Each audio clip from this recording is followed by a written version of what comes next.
Okay, everyone. So welcome to tonight's National Fellow Online Lecture Series. My name is James Robinson. I'm a primary care sports medicine attending at Hospital for Special Surgery. So just a reminder, the goal of this program is just to be an adjunct to your home program's educational content. We hope to provide you with direct access to people very experienced in these things, and oftentimes guest lecturers like our lecturer tonight, and ultimately to help assist in CAQ preparation. So if everyone can turn off your video and mute your microphone just to optimize performance of the chat. If you have questions, please submit them through the chat and we'll save those at the end.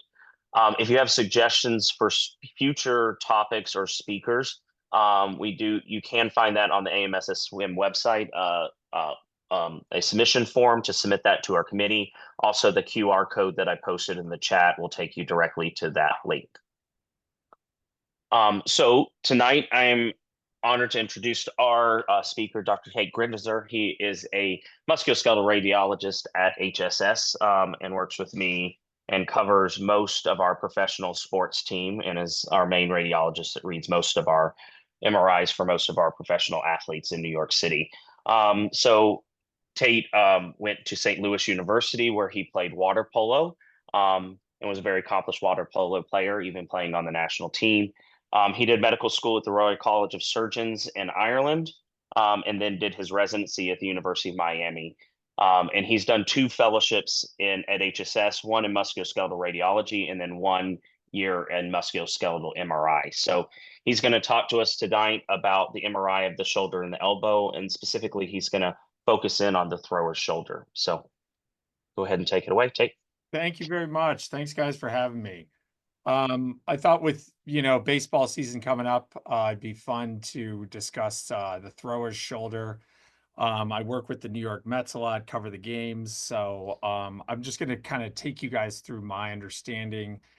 And, it's very complex and kind of talk hopefully a little bit about physical examination, a little bit of physics, and then obviously the imaging that I see as a radiologist with the thrower's shoulder. So, when you think about the thrower's shoulder, it's really an equilibrium between the laxity that they need to achieve the velocity. So when I'm talking about a thrower, I'm really talking about professional throwers, guys throwing 90 miles an hour and plus, and the stability that they need to maintain joint congruity. And I'll talk a little bit about that. So these throwers are really always kind of toying between the mobility versus the stability within the joint. So the shoulder rotates at over 7,500 degrees per second. So that's the equivalent to the arm doing about 2360s in 1 second. So it's the fastest joint rotation in any sport. There's no other sport that has faster joint rotation. And at the ball release, when the thrower's on the mound, he's releasing the ball, there's 1,100 newtons of force that are produced at the shoulder and the elbow to resist distraction. That's basically to keep that thrower's arm from going towards the plate. And I put here these compressive forces at the anterior, superior, and all the different newtons that no one really understands. But so when we talk about the historical thrower's shoulder and the culprit of the thrower's shoulder, we have to kind of go back into history. So in the 1970s, it was Dr. Neer, and it was all outlet impingement, subacromial impingement. In the 1980s, the reason they were disabled was, instability. Then we get to the 1990s, and it's Dr. Job, and it's all internal impingement.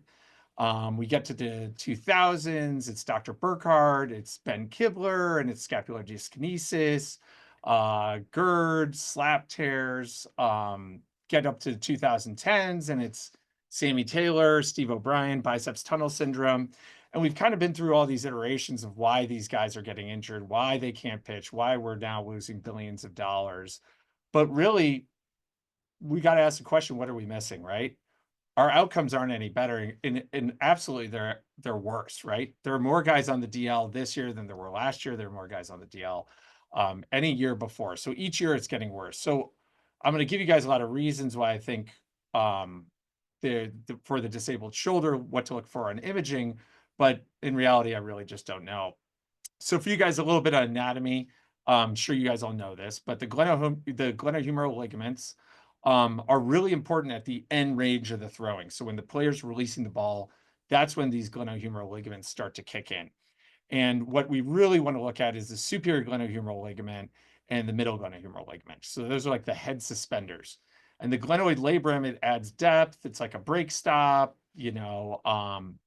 and really there's a lot of mobility within this joint, right? So the humeral head can move really far back. They can get in a far abduction, external rotation, but stability, the stability of the joint, what keeps your shoulder from falling out when you're throwing 90 miles an hour is really based on active muscle control.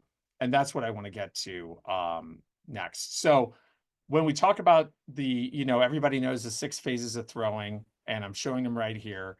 And what you have to think about is the kinetic chain concept. And I think this is where, you guys as sports medicine doctors and myself as a radiologist that doesn't touch patients, this is something that you guys can kind of take into clinic because the all great throwers have great lower bodies. So the legs and trunk act as kind of the force generator. So when you see a patient in clinic and it's a professional thrower and they've got shoulder pain, you don't want to just jump right to the shoulder. You want to start looking at their legs because really it's a generational system, and it starts at the legs and trunks, and it comes up through your core, goes to the shoulder, and then the arm is kind of the last thing to go. So if that's one part of physical exam knowledge I can kind of impart to you guys. So it's really a summation of speed. You kind of got to think of it as a bullwhip. So you got a thick bullwhip with a thick handle, and as you're coming up and whipping the bullwhip, you have a kinetic chain, and it starts in the legs, goes to the trunk and back, shoulder, elbow, and then the wrist. So really all great throwers have great lower bodies. And any point in a break in this kinetic chain, so any fault with the legs, they got weak hamstrings, can cause a problem in the chain above itself. So that's kind of this kinetic chain concept. So it's not just the shoulder, even though that's what we're going to talk about today, but there's a lot of culprits that can happen in this kinetic chain. So just something for you guys to think about. We're really not going to talk about the lower extremities. This is just an article by Putnam in biomechanics, kind of talking about these progressive angular velocities that goes through. So it starts with internal rotation of the hip and trunk. And as you can see, as it gets to the arm, these angular velocities just keep increasing. And that's that kinetic chain concept. So when a patient comes into your clinic and they're like, doc, I got shoulder pain. I can't throw the ball. I'm not throwing as fast as I used to. Well, there's a lot of suspected culprits of the disabled throwing shoulder. And we could talk about any one of these today. And, there's scapular weakness, dyskinesis. And the ones I've highlighted in white are the ones we're kind of going to talk about in pretty much detail today. So there's just tons of things. And it's kind of you guys need to use your MRI, but also your physical exam to try to figure out why this thrower is hurt. So let's talk about MRI. So when I was speaking at the HSS alumni meeting, I think it was 4 years ago, I had the great fortune of speaking before Jimmy Andrews, and I was talking about these MRIs of these throwers, and there's rotator cuff tears. And after I was done speaking, he gets up and he says, "If you want to operate on a thrower's shoulder, get an MRI." And that's one of his famous quotes, and it's really true. And I want to kind of highlight why he says that. So he also said, if you get an MRI, don't treat the MRI. You can't see pain on an MRI. And the other thing is when you're looking at a professional thrower's MRI, you're going to see lots of stuff, right? And you guys as clinicians have to use your physical exam and then the MRI findings to find out are these MRI findings I'm seeing the cause or the result of the primary problem? Because a lot of them are purposeful, beneficial, and adaptive changes. And I'll kind of highlight that. So when I was at the University of Miami, one of my mentors, Bryson Lesniak, and Mike Braga, they did their training at Pittsburgh, and Bryson now takes care of the Pittsburgh Pirates. But they looked at MRI findings of pitchers that they were drafting, and every pitcher they draft, or they're trading or acquiring gets an MRI. And these pitchers, had no pain, no symptomatology. And they looked at 21 asymptomatic professional players that they were looking at for the Marlins. And they had a blinded musculoskeletal radiologist look at these. And the results that they found were pretty striking. So 20 of the 21 pitchers had rotator cuff tendinosis. 11 actually had a rotator cuff tear. 10 had slap tears. 13 had anterior or posterior labral tears. And then 5 had both superior and anterior posterior labral lesions. The superior labral tears they found in 48% of these asymptomatic pitchers, and there was no MRI finding in this sample population that was predictive of a DL stay. So the point of this paper, I think, is when you see the MRIs and you see these labral tears, it's not like, oh my God, let's send them to a surgeon. They need to be operated on. You need to use a little bit of a filter when you're looking at these professional players.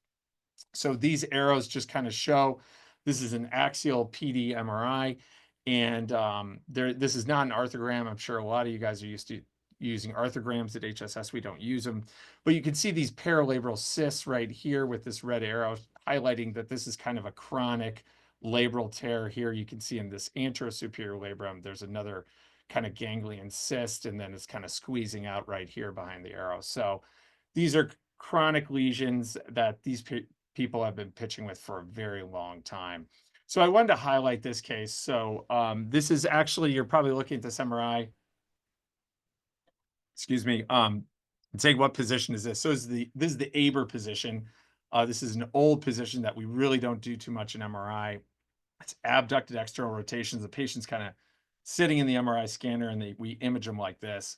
But this is a picture for the Pittsburgh Pirates, and as you can see here, this is an arthrogram outside case, and you can see that he's got this pretty significant articular sided cuff tear right here in this 26-year-old left-handed pitcher, and you look at that and you're like, oh my God, it's a pretty big tear. Well, this guy pitched in the majors for 12 years and was never operated on, didn't have a DL stay, right? So some of these, things that you see on the MRI are kind of adaptive changes. So this is just to give you an example.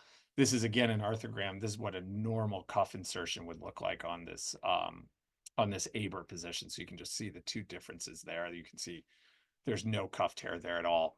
So this is something I stole from Dr. Elatrosh out of Los Angeles. And it's the thrower, and he kind of has a cascade of where all this stuff starts and then where it kind of ends. So I thought we would kind of go through Dr. Elatrosh, who's much smarter than I am, kind of his pathologic cascade. We'll kind of go through what I, as a radiologist, see on imaging in the injured thrower's shoulder.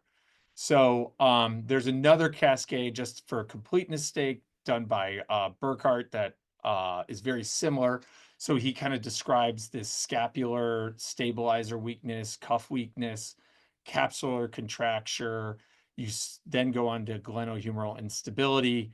The instability gives you these type 2 slap tears, these labral tears, and then kind of the cuff failure after that, and then just frank instability. So very similar to Dr. Burkhart and Dr. Moore and Ben Kibler's kind of pathologic cascade. So let's start with something you guys know very well, probably seeing in clinic: scapular dyskinesis in the sixth scapula. So what the scapula must do in the thrower. So in the thrower, the scapula collects the forces from the trunk. So we were talking about the kinetic chain, and transfers them to the arm. The scapula has to retract, protract around the thoracic wall for that cocking, acceleration to deceleration phase. And timing is obviously vital. And then the glenoid must be positioned and stabilized for the humeral head to accelerate and decelerate. So let's talk about this. So what happens when you have abnormal scapular function? So you have an unstable base of support, right? So when it's not stable, the rotator cuff acts opposite to its origin of insertion. So the cuff is no longer compressing the humeral head into the glenoid for stability, and instead it's pulling the scapula laterally around the thoracic wall, and that leaves the glenohumeral joint unstable. So you can see this protracted scapula in this patient. So he's just sitting here with his shirt off. You can see the normal appearance or position of the scapula here. And this guy has actually a very protracted and abnormal scapula. So in the sixth scapula, when you have scapular malposition, the scapula drops inferior, it moves lateral from midline, and it protracts, and you get lack of scapular control. So in radiology, what do we see? I see every season I see tons of throwers come in and they have scapular pain, they have scapular tightness, they have a sick scapula. So what do we see on an MRI? So this is an MRI of the chest.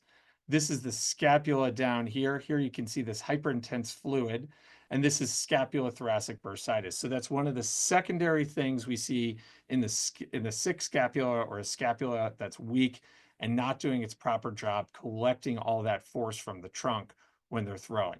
So this is one of the best pictures I've ever seen. But I'm going to tell you what we usually see. So we usually see pretty much nothing. So we do an MRI of these guys. They're in pain. You know, you examine them. They have point tenderness, and usually all I see is this is the tip of the scapula here. These are the ribs. I just see maybe a little hyperintensity in that scapulothoracic bursa, but it really is really not very, very impressive on MRI. Unusual. I see any positive findings. What we can do for these, and I know you guys are also very skilled in ultrasound, do a lot of ultrasound, is you can do an ultrasound guided intervention. Make sure that that's where their pain's coming from. We usually inject them with a little bit of lidocaine, bupivacaine, and a little bit of steroid. And this is kind of showing you on this MRI flipped how I approach a scapulothoracic bursal injection. And I'll show you a little bit more about this. This is a paper done by Dr. Adler at NYU that kind of highlighted doing the chicken wing position because it really brings the scapula up. And I'll show you a reason why that's so helpful. So this is just a picture I did on a professional baseball player when I was doing a scapulothoracic bursal injection. You can see I have the patient chicken wing, so that scapula is going way up. There's the bone right there. There's my needle. And what you really need to be careful of here, the ribs, is the pleura. So you really don't, I've had so many fellows set up for these injections and they're like aiming right down at the lungs. And you really want to just hug underneath that scapula when you're doing this. The chicken wing position will help you do that. Sometimes when I do this injection, I mean, now I've been doing it for a while, but when I first started doing it, if you're ever a little hesitant about, is that lung that I might inject into, is it not? Just have the guy take a deep breath. The nice thing is they're on their stomach. They can't see how scared you are when you're doing the injection. One of the things you want to avoid is doing these blind. I think it's important to do it with ultrasound. This was that case, as everybody remembers, of when the San Diego Chargers, not to throw anything out, any shade into anybody, but when he used, was doing a little lidocaine into a cracked rib and gave him a pneumothorax. So just something to think about with that. So we talked about a little bit about scapular dyskinesis, a little bit what it looks at, what we can see on MRI with the sick scapula. So let's talk about the secondary culprit kind of in that cascade is posterior capsular contracture. So during the deceleration phase at ball release, the glenohumeral distraction is 1 to 1.5 times the thrower's body weight. And that is enough to snap your humerus in half. I saw this 4 years ago in an NCAA pitcher. He was throwing and he literally snapped his humerus in half. So it's a very powerful force. So in the healthy shoulder, when they're healthy at ball release, that glenohumeral joint distractive force is eliminated by the violent contraction of the posterior shoulder muscles. So we have 17 muscles that attach to the scapula. So if all 17 muscles are doing their job, that's going to collect all the force. 82% by the scapular stabilizers and 18% by the cuff. Now, in the unhealthy shoulder, the scapula is not working. We talked about the sick scapula. It's unable to counter those distractive forces, and it places excessive stress on the static restraints, which is the capsule. So we were talking about the inferior glenohumeral, or we were talking about the glenohumeral ligaments. So this is an MRI right here of a professional thrower, and you can see this is the inferior glenohumeral ligament. And geez, I mean, if that's not as thick as I've seen an inferior glenohumeral ligament, it almost looks like a 70-year-old with adhesive capsulitis. So what happens is when that unhealthy shoulder, it starts, all those static constraints start going right on that inferior glenohumeral ligament. And that was kind of highlighted by Burkhart. What we see on the axial MRI, there's a proton density. Here's the glenoid. Here you can see that thickening, that fibroblastic response of the capsule. If this was a 40-year-old player, it would start to ossify, and that's what we call a Bennett lesion.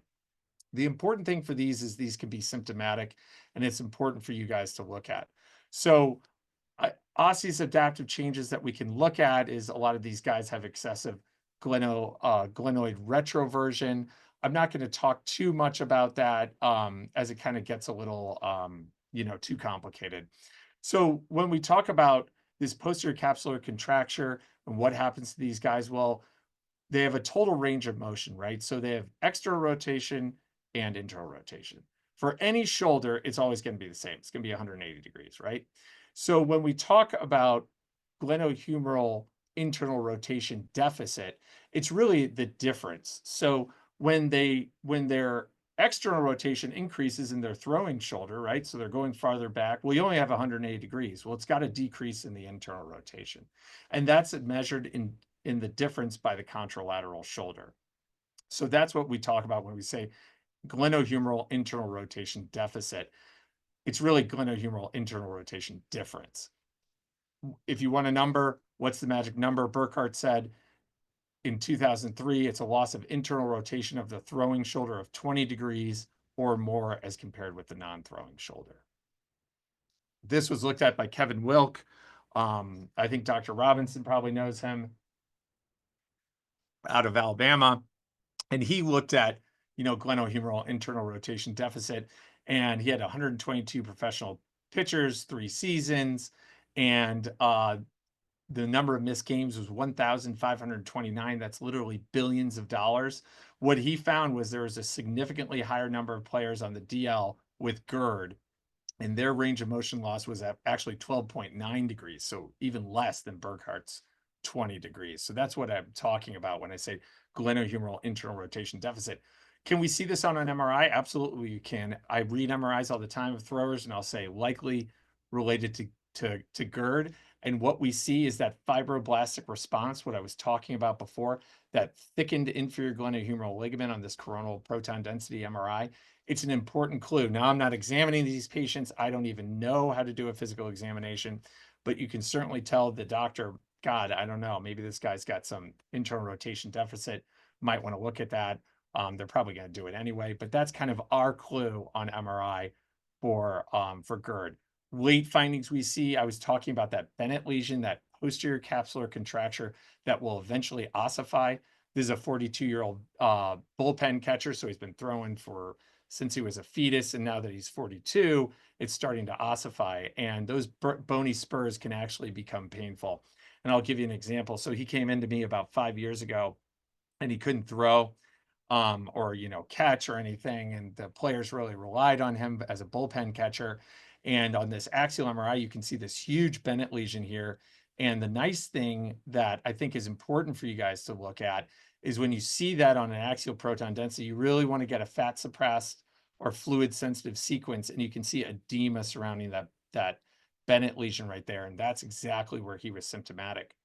What you guys can offer for a patient like this is you flip them over and you can do an ultrasound.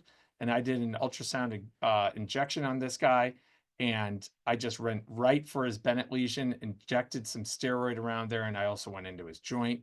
But in about 3-4 days, he felt a lot better and was able to kind of start catching and throwing to the players again. So it's just important when you see these Bennett lesions on MRI, always look at that fluid sensitive sequence because it might be symptomatic. Now, it rarely is symptomatic. I don't see it that commonly, but it's something that you probably don't want to miss. So now moving on to kind of internal impingement. So we talked about the scapular dyskinesis. Scapula is not doing its job. The rotator cuff isn't centering the humeral head. Now the inferior glenohumeral ligaments are seeing all the load when the player is throwing. He's got this capsular contracture. He's got GERD. That leads to internal impingement. So what is internal impingement? So internal impingement, or posterior superior impingement, is the contact of the undersurface of the rotator cuff between the greater tuberosity and the glenoid in the labrum in abduction and maximum external rotation, right? It's totally normal, right? It happens in everyone. And it occurs in the late cocking and the acceleration phase, obviously, when they're going into this motion. But when it can be pathologic is this repetitive compression, and it can hit the posterior superior labrum, it can hit the biceps, the glenoid, and the undersurface of the rotator cuff. So this is just an arthroscopic image of a doctor, orthopedic surgeon, putting them into this abduction external rotation. And you can see that kind of that peel back tear of that labrum, kind of that's torn and like kind of peeling back as they move them around. So I talked about this position again before, that Aber position where the patient's seated in the MRI like this, and they put their hand behind their back. And this is an example of a 23-year-old MLB pitcher. And you can see that they already have, even at 23, an element of internal impingement, right? They've got a rotator cuff partial thickness tear right where the arrow is. And it's always at the junction of the posterior supraspinatus and the infraspinatus. So that's where the internal impingement occurs. They have an anterior supraspinatus tear. That's not internal impingement. It's always at the junction of the posterior supraspinatus and the infraspinatus. I'll show you guys examples of that. But kind of to show you, like 1990 called why we don't really need this Aber position. This is a player in that position. But if we look at our now coronal oblique MRI, we can see the exact same lesion again at the junction of the posterior supraspinatus and the infraspinatus, in just a very low grade partial thickness articular sided tear of the rotator cuff. Other secondary things we can see in internal impingement, these are enthesiopathic intraosseous ganglion cysts related from that repetitive compression. You guys are going to be in clinic tomorrow or something like that, and you're going to see these MRIs of 70-year-olds, and they're all going to have this, right? But you shouldn't really have enthesiopathic intraosseous ganglion cysts in a 25-year-old, right? That's very abnormal. We don't really see that in young patients. So when you see that in a young thrower, that's kind of that's something that can alert you that this patient might be having underlying internal impingement. Another example of a 34-year-old MLB player, again, a bunch of ganglion cysts right there in the greater tuberosity, cuff tendinosis, and he's actually got a little bit of subacromial subdeltoid bursitis just from that chronic impingement. We can see that nicely. So what causes this pathologic internal impingement? Again, we talked about the shoulder fatigue, the overthrowing, the alignment of the scapula is lost. What you guys can see if you watch any baseball tonight, you can see players that have internal impingement, rather than throwing overhead, you can see their arms start to drop, right? So the shoulder girdle gets weak, the scapula isn't doing its job, and you can see these older players, their arm starts to drop. And that's an element of internal impingement. Another thing that happens is, everybody always asks, well, somebody pitches and then they don't pitch for 3 to 4 days. And if there are any like engineers in the crowd, people talk about a thixotropic effect, which is gel mechanics, and it's gel and thixotropic. It's hard to say. Thixotropic effect is when a viscous solution becomes less viscous over stress. So the rotator cuff, the scapula with stress becomes less viscous. It becomes more tight. And they say about 5 days to return naturally to get that kind of good gel mechanics going back. That's one reason you see these players have to rest for so long after throwing. So we talked about throwing outside of the scapular plane. This is a nice example of I believe there's a minor league thrower who's got a very nice scapular plane. He's throwing overhead. He's probably in the second or third inning. So you can see his arms not dropping, throwing overhead, really nice mechanics there. So we talked a little bit about rotator cuff tears. Let's talk about labral tears. So what does a labrum or normal labrum look like? So this is an MRI of a normal labrum. This is a professional baseball player, outfielder. You can see the labrum is low signal intensity on this proton density sequence. We don't see any fissures. We don't see any fraying. We don't see any fluid imbibition, nothing to suggest that this is an abnormal labrum. This guy actually got a scope. This is his normal labrum right here that you can see nicely, absolutely pristine here. This is the humeral head and the glenoid right there. So what about a slap tear? What does a slap tear look like on an MRI? So one of the secondary findings that we can use on a fluid sensitive sequence is this guy right here. So labrum looks normal on this image, right? But you should not have a ganglion cyst subjacent to your labrum. That means that there's an underlying tear right there. And on this proton density, we can see in the same player a huge amount of ganglion cyst formation undermining this anterosuperior labrum. And as we look at the same MRI, we can see that this tear is propagating through here. There's all this hyperintensity, and it's squeezing out all this fluid right back here in this patient with a slap tear, right? So a tear that's going antero to posterior and across 12 o'clock. We can see that nicely there. So this is that posterior peel back lesion. That's kind of the bad culprit. If you want to use a name for this, is a slap type 2. And here's the scope pick, and you can see there's the glenoid, and they're using their probe right here, and they're just kind of peeling that labrum with their little probe right off the glenoid. So kind of what we're seeing on the MRI right there. So what causes it? Well, GERD is what causes it ultimately, right? That shoulder tightness, that posterior capsular contracture. They have decreased internal rotation, that glenoid's translating posteriorly and up, and that humeral head drives the labrum off the glenoid and causes these slap tears. So before there was MRI, I'm sure you guys have all heard about the dead arm, right? It's kind of like mythology in baseball, but before there was MRI, these guys would be throwing and all of a sudden they just have a dead arm and they'd be throwing 90 miles an hour and then they can't throw at all. And the players would describe these feelings of instability. They feel uneasy. They feel a sharp pain when they go into like abduction external rotation. The arm just would go dead.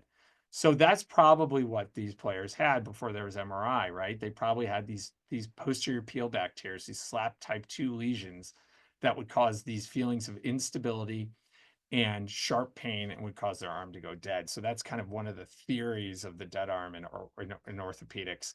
We kind of talked about the different types of these slap lesions, and really the bad one is what we were saying is that posterior peel back tear that propagates through the anterior superior labrum into the posterior labrum, and it kind of peels back when they go into that abduction external rotation, which you can see nicely here. This guy's also got it as an important finding that I see sometimes in throwers is here's the labrum here, but here's the capsule, and you can see he's got a little defect in the capsule right there. So that capsule has torn right there, and these patients can actually present with instability because as that capsule's torn, their shoulder they get feelings of that pseudo laxity and kind of posterior instability. So the biceps labral anchor, we talk about the biceps. I think the important thing for you guys to know is that when you want to see the biceps on an MRI and you're looking on the coronal oblique, you cannot see the biceps labral anchor or the entire biceps in one slice. You have to scroll through the entire MRI. So you want to find the bicep, you want to find the superior labrum, the biceps coming off. And as you can see in this solitary image, here's the biceps, and I don't see the biceps at all from here to here. So you guys have to scroll through the MRI, 1, 2, 3 clicks, and look at the whole biceps to kind of get it to evaluate if there's a biceps lesion or anything there. So here you can see it coming off, and then you don't see it here. I didn't change this lecture, but every time I give this lecture, I give a lot of crap to my buddy Sammy Taylor, who is a biceps killer.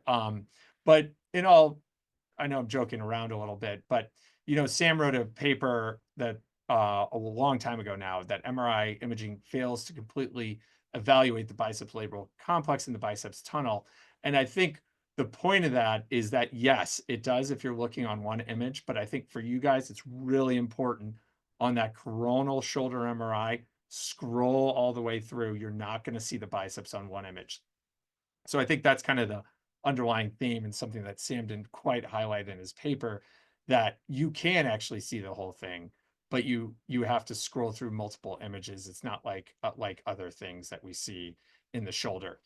Another reason why the biceps labral complex, Tom Van Ness, very old paper at this point, but showed that there's free nerve endings there. So that's what's probably causing the pain. And that's just kind of like an older paper, but a lot of people have looked at that and shown that that's kind of why it's a pain generator. Again, we talked a little bit about the rotator cuff tears. They're partial thickness articular sided tears. So this would be a bursal sided tear. This is an articular sided tear. And you can see that this is a low grade articular sided tear. Again, this an internal impingement. It's going to occur at the posterior supraspinatus and anterior infraspinatus. So that's the location you look for. These, a lot of surgeons say these don't heal spontaneously. They often progress. But if we go back to our paper that I showed kind of in the beginning of the lecture, remember that when they looked at these asymptomatic throwers for the Marlins organization that they were hiring, 51% had partial thickness rotator cuff tears. So just because you guys see these in clinic doesn't mean they need to be operated on, doesn't mean that's the cause of the patient's pain. These can clearly be adaptive Sometimes they're terms, they call them tears of necessity. It allows the player to get back farther into maximal abduction and external rotation. So it just makes a cloudier picture. It's very hard reading these athletes because there's always something wrong. If you want to go into the orthopedic general consensus, if 50% of the cuff is torn, they might operate. If 50 to 75% of the cuff is torn, I think it just varies depending to orthopedic surgeon. But that's just to give you guys a slide of kind of general consensus with orthopedic team docs. So let's talk about kind of the end game, right? The older players, they've been playing for a while. Subluxation and instability is kind of the late thing that happens. And I see this very infrequently. So true anterior instability occurs very late in the continuum of older throwers. Greater than 30 years of age usually is when I see this. So it's really not true instability, right? They're not dislocating their shoulders.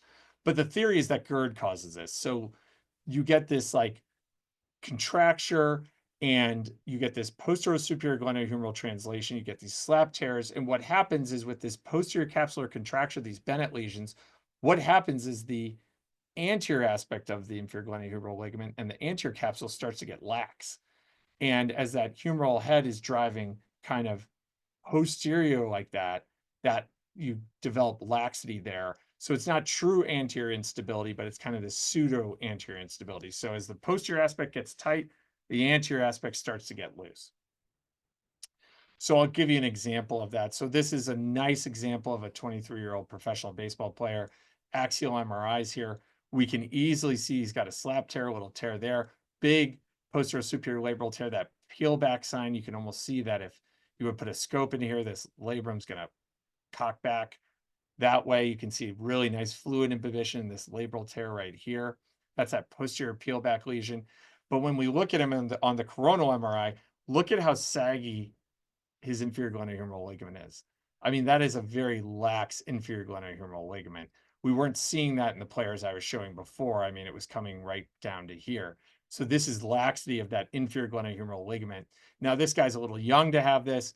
Sometimes these guys are from the Caribbean. They've been pitching longer. Their shoulders age a lot faster than the American guys do who are playing multi-sports. And a lot of times our Caribbean, Dominican players have really been only playing baseball and that's all they play and they play it all year round. So sometimes their shoulders age a little bit differently than the American shoulders. This is an 18-year-old high school pitcher who was throwing and felt a pop. As you can see, he tore his anterior capsule, his inferior glenohumeral ligament. You can see all the edema there. This was a case of Josh Dines from HSS, and he was nice enough to give me a scope pick. And this is that anterior capsule, and he's got a big tear in it. See it bleeding, and you can see all the redness, and it's very hyperemic. So just a capsular tear. So this can definitely happen again. Lastly, I'll just kind of finish with overuse injuries, just show you guys a little overuse injuries. So fun things to see, not fun for the player. This is a 24-year-old MLB player with posterior shoulder pain. And as you guys can see, shoulder joint looks okay, but here's his scapula and we see all this edema kind of tracking along. Here on this axial IR, we see all this edema kind of tracking along his scapula. And then as we see here, this patient actually had a scapular stress fracture. There's the fracture right there. So again, just overuse injuries, you can see all different types of flavors with these. This was a very unusual one. I haven't had one of these in a long time. You can see a lot of edema surrounding the coracoid on this coronal shoulder MRI, and you can see that this patient had a coracoid stress fracture, as you can see right there in the sagittal. This is the glenoid, and the coracoid's right here, and you can see that nice non-displaced coracoid stress fracture. I say nice, but it's nice on imaging, not nice for the patient. This one you guys probably have seen before. I see this all the time in the little leaguers. So the way these patients always present is they're batting in little league and their leading shoulder comes out and it comes across. And after they bat and they hit the ball and this arm comes out, they feel a pop right here. And these skeletally immature patients, you can probably, if you squint real hard, see a little fleck of bone right there. So this is a lesser tuberosity avulsion in an immature patient, right where the subscapularis inserts. So you can see bone marrow edema here in this anterior aspect of the humeral head, and then you can see this avulsion of that apophysis right there. So it's not really a subsip, it's really a lesser tuberosity avulsion, but you can see the fluid right there undermining it. So it's little leaguers batting, finish, arm comes out, and they feel a pop anteriorly. That's how it always happens. And these can be missed. So on the radiograph, these can be very, very subtle. Here you can barely see it right there. And it probably is not coming through great on the computer. This is probably something everybody's familiar with. Again, see it all the time. Baseball pitcher, chronic shoulder pain. You can see here that, the physis is widened. It's irregular on the MRI. It just screams at you, right? This is a Salter-Harris 1 fracture of the humerus. And this is little leaguer's shoulder. And you can see he's got all this edema, all this soft tissue periostitis, and just a lot of widening of that growth plate right there. So nice example of that. So I finished a little bit early. I know this is really confusing. I went through a lot of information. But maybe kind of think of this pathologic thrower's shoulder as kind of a pathologic continuum. It all begins with the scapular instability, hyperangulation, kind of leads to this microtrauma that ranges from capsular contracture to maybe instability. The thing you guys always want to think about is I showed a lot of, labral tears, a lot of rotator cuff tears, but you guys are clinicians, you examine patients, and you really have to kind of use your filter and say, are these beneficial, adaptive, or pathologic changes? What's really the problem? Because when I read it, I'm going to just give you a laundry list of what I see, but a lot of times it's hard to kind of decipher. So I hope that was somewhat educational. I hope you got to see some shoulder MRI, some good shoulder pathology, and happy to take any questions. So if you do have questions, if you could put them in the chat. Thank you very much. That was a great talk. One of the things I think probably for our initial learners is, we hit a little bit on arthrograms versus non-arthrograms, but HSS, we're notorious, we don't do arthrograms, but that's not the case for the rest of the country. Can you kind of talk to our fellows about like when an arthrogram may be more useful or not useful Sure. when they're ordering? Yeah. Yeah. I mean, I trained at HSS, so like I'm a non-arthrogram guy, but I also understand that we're living in the real world and everyone does them. So I'll just start with shoulder. So I think arthrograms are helpful in when you want to assess where there's a labral tear in a younger patient, and the patient has not had a recent like traumatic event. And when I say traumatic event, like they haven't had a recent like dislocation. So what makes me more angry than anything is a kid has a glenohumeral joint dislocation. They come into your office like, doc, I was in the ER like 3 weeks ago. I dislocated my shoulder. They put it back in. I've been in a brace. It really hurts. And they haven't had an MRI. And somebody goes and dumps a bunch of GAD into the joint when you already at that point have a natural arthrogram. You do not need to do an arthrogram in the setting of recent trauma for a patient. Now, if the patient comes in and they're 22 and they pitch in college and they're like, I didn't have any trauma, but my shoulder hurts, and you examine them and you think they have a labral tear, I think that's totally appropriate. I just think it's just horribly painful for a patient when they already have a huge effusion in the setting of trauma. So I think don't do it there.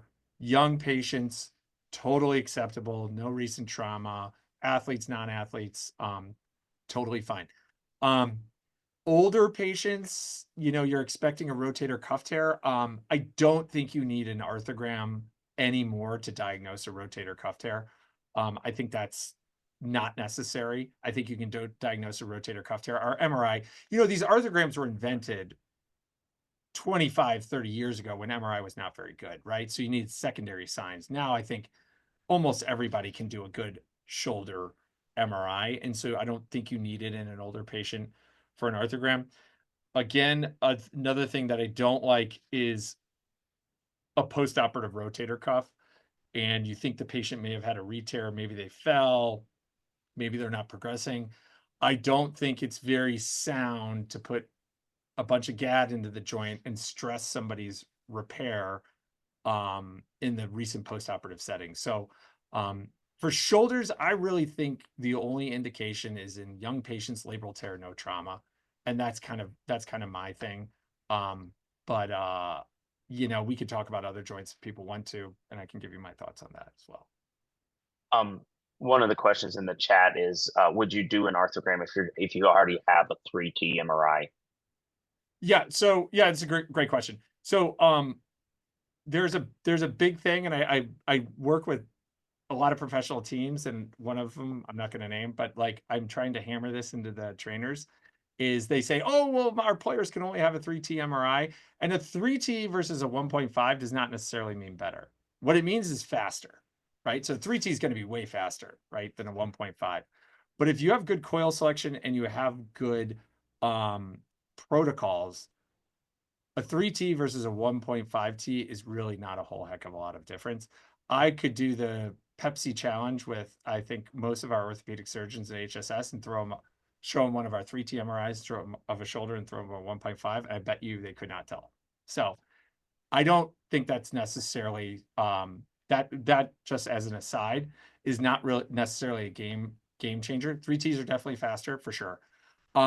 So yeah, so for me, 1.5 versus 3T doesn't really matter for if you were thinking about doing an arthrogram, which by the way, if I ever did one, it would be my last day working at HSS because I'd get fired.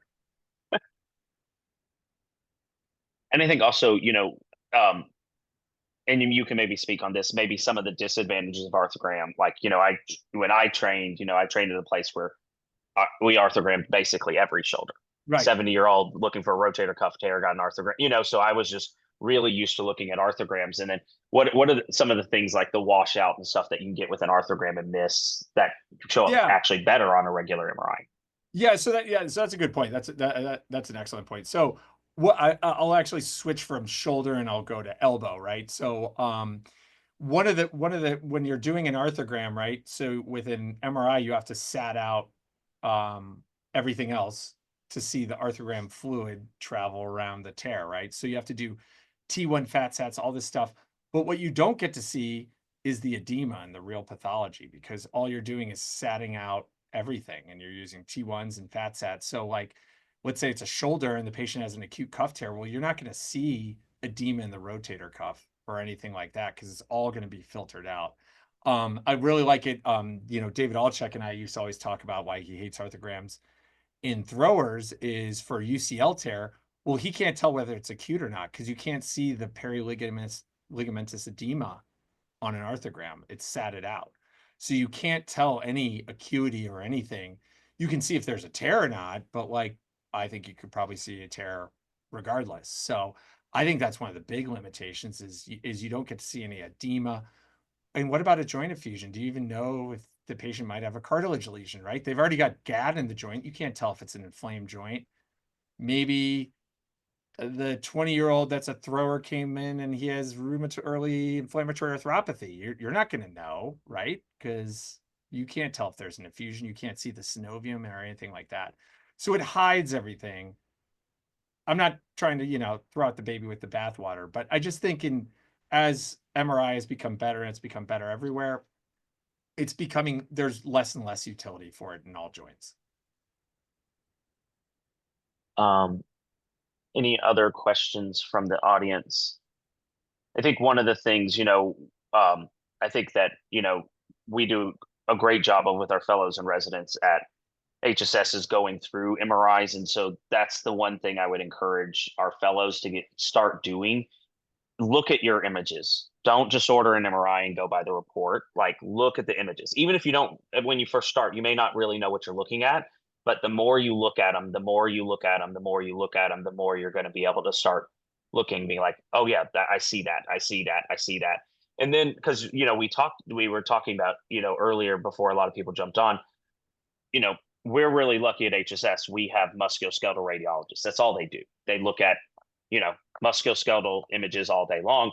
But you may be at a place where you've got a radiologist that's looking at CT scans of that and then CT scans, like they're looking at everything. So they may not see 100 shoulders a month, like those kind of things. And so getting used to kind of looking at your own images and then also like you have the advantage of you saw the patient, like you know what you're looking for.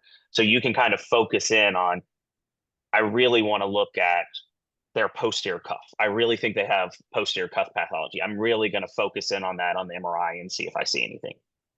Yeah.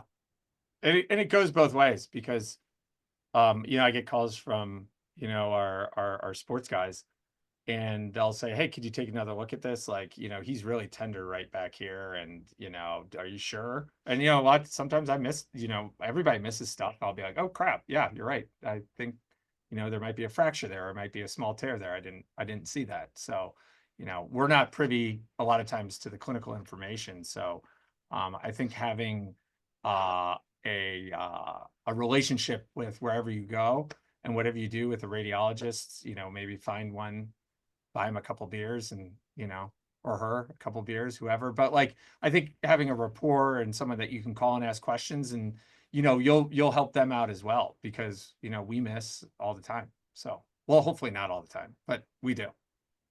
So Well, if we don't have any questions, then we'll go ahead and Tate, thank you very much. This was great. Really a lot of great pathology. I hope everybody enjoyed the lecture. Imaging the thrower's shoulder is a very, very difficult thing to do. And it's even more difficult to interpret. So, I think, if you didn't take anything else from I always tell, my throwers, especially college and above, like, when they come in with shoulder plate, I'm like, look, your shoulder, it's going to look like crap. Like it's going to look bad. Like, and we have to try to tease out what is the actual pathology, and what do we actually need to treat, because your shoulder MRI is not going to be normal. right, exactly, yeah. So thank you, everybody. Thanks for coming out. And then I forgot to bring up what's the next week, but next Wednesday, we'll be back. Okay. Give me 5 stars on Google reviews. Thanks, guys.